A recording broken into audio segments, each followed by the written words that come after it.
Hi again then guys, and welcome to another installment of the Automotive News Roundup, and this is a very spicy one for any KTM fans on the channel. Myself, I believe I've said before, I am much more of a fan of KTM's bikes than their cars, especially stuff like the Super Duke and of course the RC8. The Crossbow just never really did it for me. I'm not a huge fan of that category of vehicle. Caterhams, Aerial Atoms, they just don't really do it for me, but with all of that in mind, what I do have to say about the Crossbow is that it has my respect, because for a car that is now a few years old, for sure, it manages to still go from strength to strength in a similar way to other iconic cars like the Lister Storm, the Ford GT, which were raced for years and years, sometimes even after production ended. Likewise with the Crossbow, these racing versions, which of course started primarily with the GT4, which is in its own right a stunning looking little machine, they're far more than just the same car with some stickers. They really are evolutions of the Crossbow platform, and this, even more so, you could strongly argue is that, to the point where it bears very little resemblance to that car. In fact, it looks a lot more like, to me at least, an Aston Martin DP100 meets McLaren Senna, and for a KTM, that's not a bad combination to have.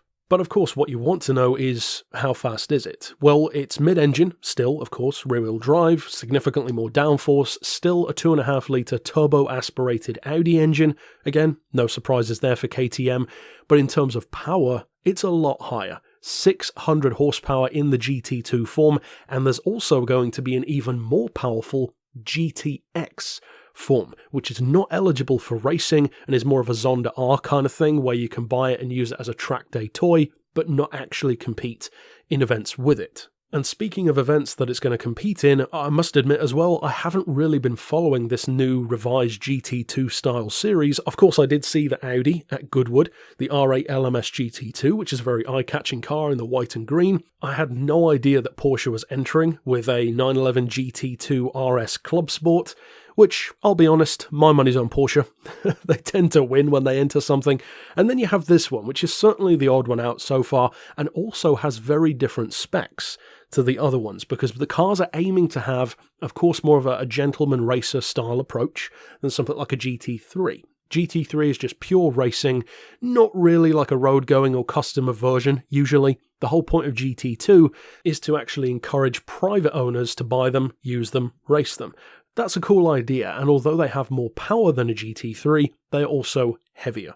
So in the case of, for instance, the Audi and the Porsche, you're looking up around 700 horses. This one, only 600, but the weight is a lot lower, only 1,000 kilos or 1 metric ton, which means it still has the roughly 600 horsepower per ton that category is going for. And if you're curious what kind of status 1,000 kilos gives this car in the motorsport world, well, that means, in other words, it's only about 100 kilos more than an LMP car, and about 150 kilos less than a Maserati MC12 or Celine S7 that raced in GT1 in the 2000s.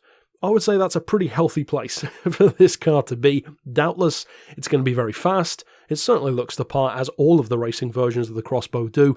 And of course, if you like the appearance of this vehicle and the Audi and the Porsche as well, you're probably going to want to be following GT2 news and motorsport as well. But overall, that's it for this news roundup. Of course, stick around on the channel for more. Tell me your thoughts about this car down below. Do you like it? Do you like the Crossbow already? Maybe the GT4 version?